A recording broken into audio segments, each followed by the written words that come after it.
Hey, welcome to the Rocket Press YouTube channel. This is our WooCommerce Quick Start series, and this video is 5 minutes to your first product. We're going to install WooCommerce, do the basic configuration, and add your first product all within 5 minutes or less. And then we'll add a second product and then go to the front end of the website, put both of those in the cart, and run through checkout just so you see what that whole process is like to get through checkout so that you can review the order in the admin area, and that'll get you started. So let's go. In your admin area of WordPress, go to Plugins, Add New. This is where you can search for plugins for WordPress and install them quick and easy. In the top right, there's a search box here. Just type in WooCommerce and WordPress will automatically search. And here it is. So we are just going to click to activate it, and we go straight to this handy WooCommerce setup wizard. The first thing you're going to want to do is choose your location. So for this demo, I'm just going to choose Texas and use a fictitious address. I'm going to choose Houston and a Houston zip code. And then the next thing is currency. Whatever currency you use in your country, choose that here. This next item, what type of products do you plan to sell? This doesn't really matter a whole lot what you set here. If you leave it set to the default, it enables all the options in WooCommerce, which is probably a good idea so that you can review them all. But if you don't want to sell digital products, you don't have to. Even if you leave this set like this, that doesn't mean you have to sell digital products. So just leave it at the default. And this here, I will also be selling products or services in person. Don't check the box. It doesn't have any impact. Again, that's just additional settings that are exposed for you that you can always get to later if you want to. This checkbox, allow WooCommerce to collect non-sensitive diagnostics data and uses information. This is a demo test site, so I'm going to turn that off. And personally, even on my own live sites, I always turn that off because I don't want my site sending information back to WordPress.com. I don't know what information's going there, and they don't need to know. Click Let's Go. You come to the payment options. Disable Stripe. That's a credit card payment gateway that you don't need for your initial testing. Maybe you need it on your live site, but just to get you going, we're going to turn that off, because if we turn it on, we can't use it without going to Stripe, signing up for an account, getting API keys, and it just complicates the whole quick setup process. So use it later if you need it, but for just to test and get things going, just leave PayPal on. And then here, offline payments. This is pretty important for testing, because if you click that, it exposes 3 new payment gateways: check payments, bank transfer, and cash on delivery. These let you go through checkout without actually spending any money, which is pretty handy if you're just trying to get a feel for how WooCommerce works and test things. So just enable the check payment gateway. That's good enough. That'll let you check out without spending money, and you get the whole WooCommerce experience. Next is shipping. These are WooCommerce service modules that will get installed and calculate shipping for FedEx, UPS, and Post Office in the United States, and maybe some other areas. But for purposes of testing, just turn them off, because if you want to use them, they aren't going to work unless you go to WordPress.com and sign up for an account. And again, that's just extra work just to get you going with WooCommerce. So just skip that right now. You can always turn those on later, no problem. Weight unit and dimensional unit. Since this is the US demo site, I'm going to choose pounds. But keep in mind, the weight and dimensions apply to all of your products. You can't mix and match. You can't have some products that are weighted in ounces or grams and some products that are weighted in pounds. So this is a global setting. Both of these are global settings. So just keep that in mind when you make your choice. And of course, if you're not in the United States or you're in a country that uses a metric system, choose kilograms and centimeters or millimeters, whatever works for you. Then click Continue, and these are extras. Automated tax calculations. Again, this is a WooCommerce service that requires you sign up first. So for purposes of testing, just skip it. Jetpack is also a service. Skip it for now. You can enable all this stuff later if you want. Scroll down to the bottom, there's this little link, skip this step. The next screen, and this is the last screen, by the way, you can sign up to the mailing list so that the WooCommerce developers occasionally send you, maybe once a week or every 2 weeks, an email with tips and product updates, etc. Sign up if you want. It's up to you. And then we just click this button, create first product, and here we go, straight to the product edit screen. You'll notice this little blue box popped up. This is kind of like a little helpful tour. If you click next, it takes you step by step through all the different settings, but I'm going to do that so you don't need to. So just dismiss it to get it out of the way. The first product we're going to add as a test is, I'm just going to call it bracelet because I already have a neat bracelet image all set up and ready to go.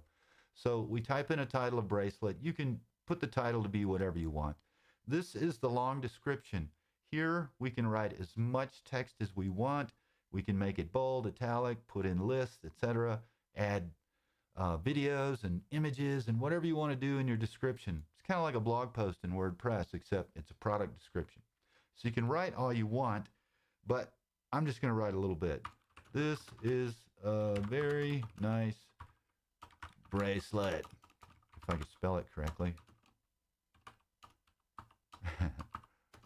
Buy one, please. Okay. I'm not going to write any more than that, but you get the gist. I want to show you this real quick. Down at the bottom, there's a short description. That is different than the long description. The long description, you can write as much as you want. The short description you should keep if you happen to use it. A lot of people don't, but some people do. They find it useful.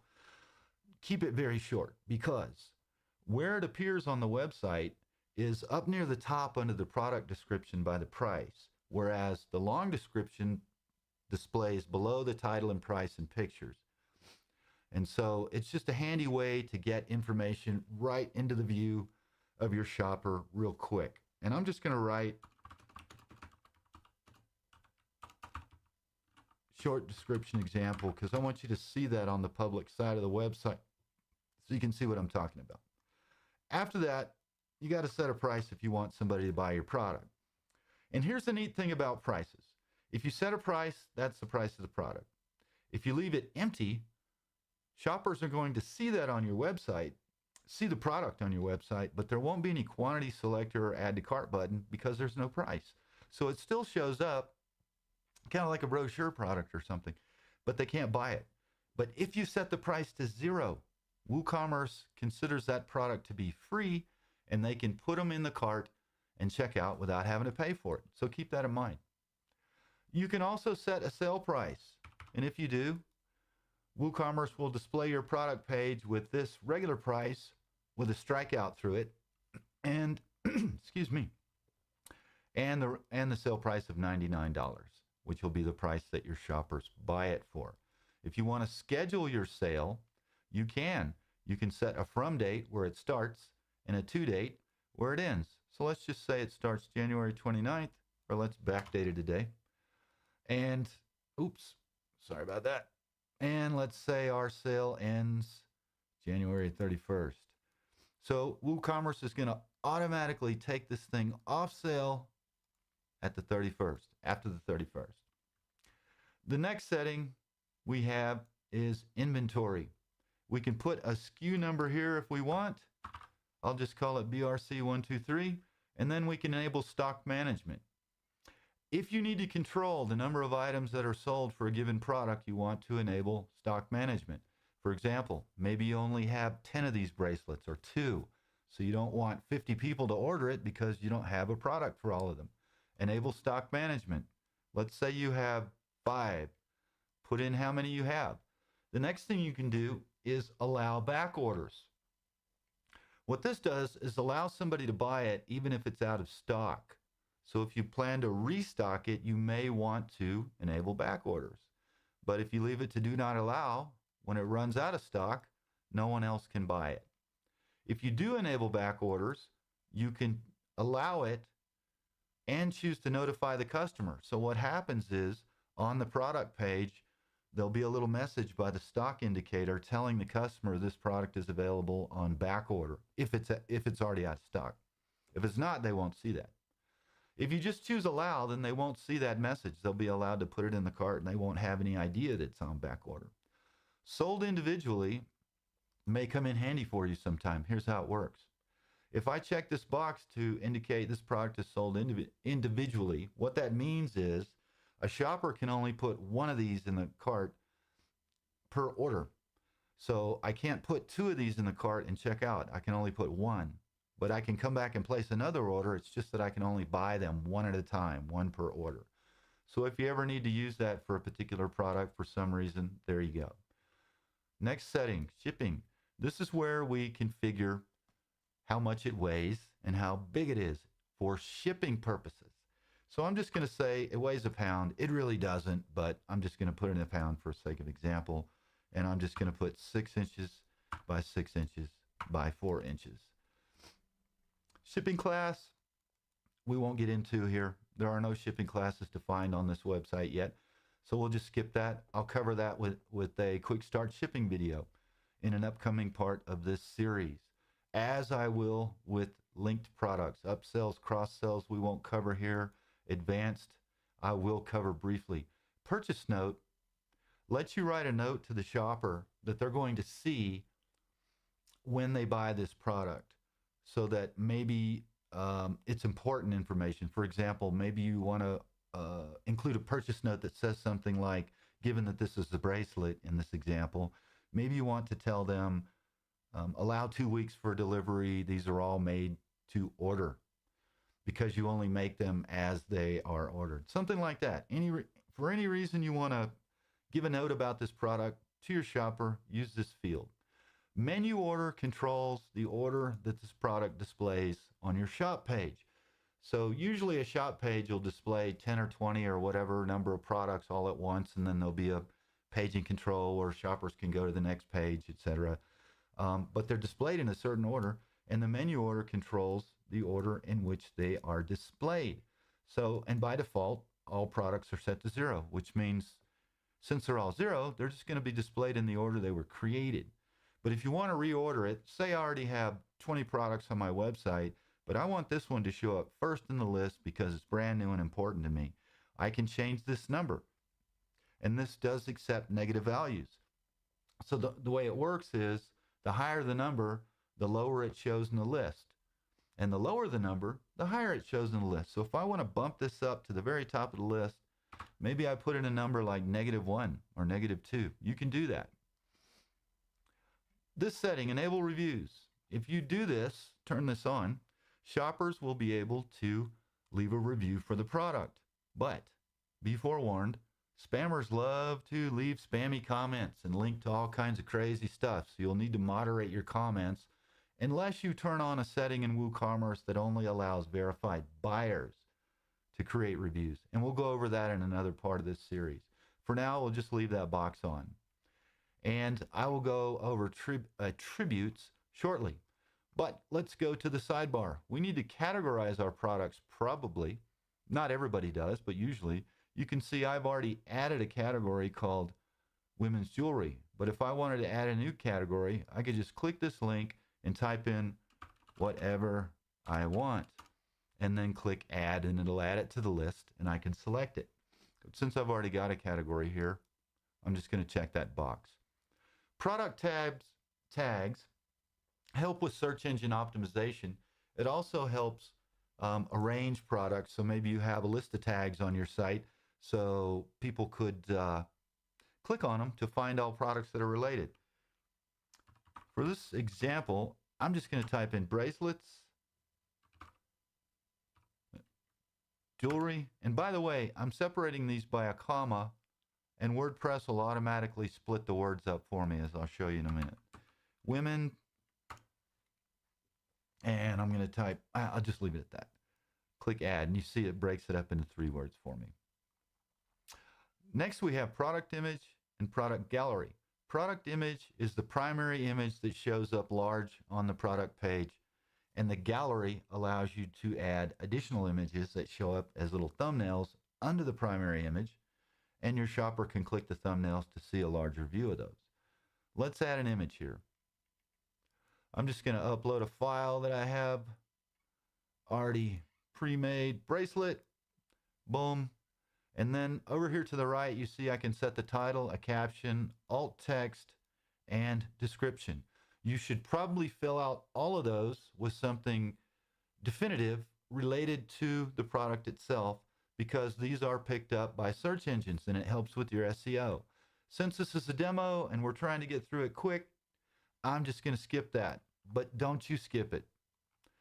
Okay, so there we go. I'll show you adding a gallery here in a moment. So let's just publish this product. And there it is. I'm going to dismiss that message to get it out of the way. Here we go for the front end. So you can see, here's our product on the front end. I put it on sale, so $149 is crossed out, and I see that I'm going to be paying $99.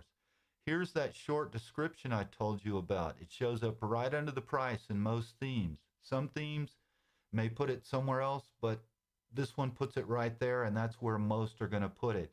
And if you scroll down, here's the other information description box. This is a very nice bracelet. Please buy one. This is going to be the long description, but I only wrote a short one. So, but if you had written a bunch of stuff, it would all appear down here. So this is basically what it looks like.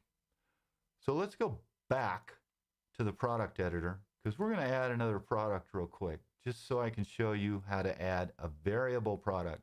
This is our list of products here under the products menu. I'm just going to click add new. And now I'm just going to put t-shirt, because I'm just going to use this as an example. For description, I'm just going to write, this is my nifty, oops, t-shirt. Oh God, not a good day for me to be typing. Okay, bear with me here. So this is a shirt, and a shirt is considered to be a variable product in most cases. Variable in that it probably comes in sizes, and it might also come in colors. So we need to choose a different type of product so that we can add those attributes so that a shopper can make those choices when they put this in the cart. So we choose variable product. And we're going to add attributes. We're going to add a size. I told you it's not my day to type. So I'm just going to put, just for sake of example, small and large. I don't want to type a bunch of stuff because I'm not typing very good today. We need to check this box, used for variations, because we want these to become selections. And I'll show you how that works on the front end. Selections for the shopper. Let's add another attribute, and we'll call this one color. And I'm going to put black and red. Used for variations. Now I'm going to save the attributes and go to the variations tab. Here is where I can add my variations. A variation is going to be, for example, a small blue, that's a variation. A large blue, that's a different variation. So this is where we add these. And I'm just going to tell WooCommerce, create variations from all attributes all at once. And I click, and boom, 4 variations, because I have 2 colors and 2 sizes. So here they are, and the attributes are all matched up for me already. Small black, small red, large black, large red. Then I can expand these all at once, or I can just hover here and do them one at a time. Minimally, what we need to do is set a price on these so that people can buy them. So I'm just going to go through and set prices. You'll notice that I can also set a weight, dimensions, sale price, stock status if I need to. I can even put in a description that's different for each different variation. But since this is a t-shirt, and I know they're all basically the same in terms of shipping, I'm not going to put a weight and dimensions here. I'm going to come back to the shipping tab in just a minute and put it up here as a global setting to this product so that I don't have to put it in every one of these. So I'm just going to go through and set each one of these prices to $29 just to give it a price so we can get them in the cart when we do our example. Purchase.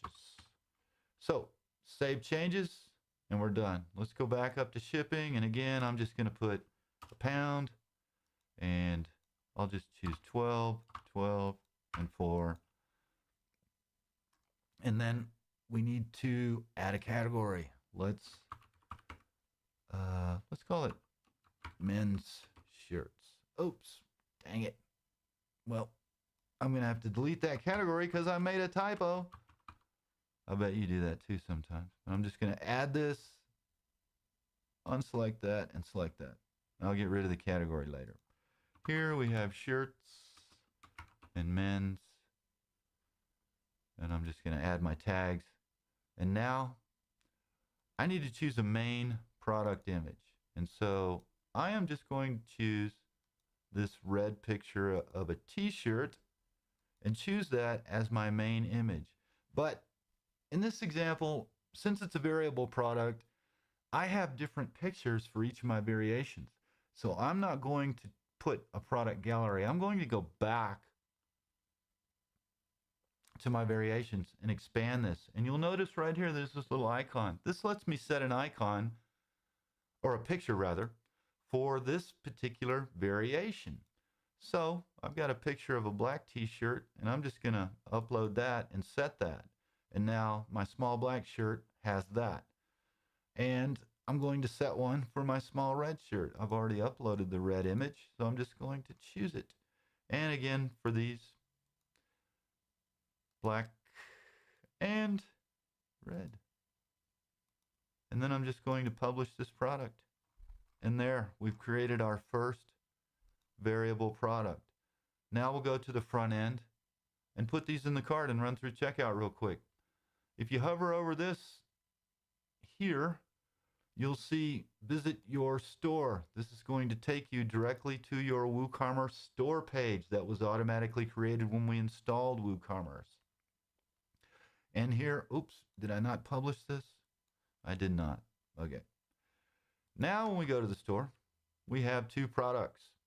And if I look at the bracelet again, there it is, $99. I can choose how many I want. Maybe I want to buy two, maybe I want to buy one. Here's our SKU number right there. And there's the category we selected and the tags we added. And again, that may look different depending on what theme you use for your store. This demo is using the storefront theme from WooCommerce.com. It is the official theme for WooCommerce, although most people don't use it. You can, and it's great for testing. So install that. Click Add to Cart. We got it in the cart, but let's go back to the shop because we want to check out this variable product.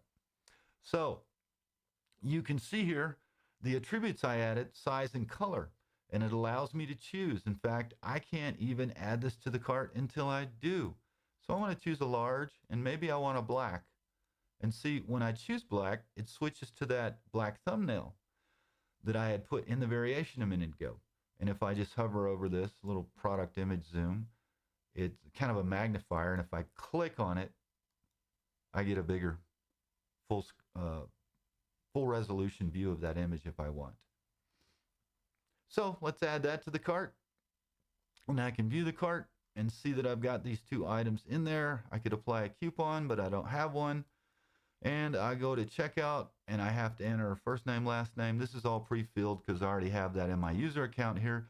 And I'm going to choose check payment because I don't want to spend any money to test this process. So I'm just going to click place order. And there we are. Order received, number 42. If we go back to the admin area, hover over the WooCommerce menu and go to orders, here is our new order number 42. And you see it's on hold, because that's what the check payment gateway does. It puts the order on hold. And we can click to review this order. And there it is. In the right sidebar, we have order notes. The first note says awaiting check payment. Order status changed from pending payment to on hold. Bracelet, stock reduced from 5 to 4 because this order, 1 was purchased and stock management was turned on. And here we have the billing, and I didn't put any different shipping address information, so we assume that the billing address is the shipping address, and here's the order date, etc. So that's it.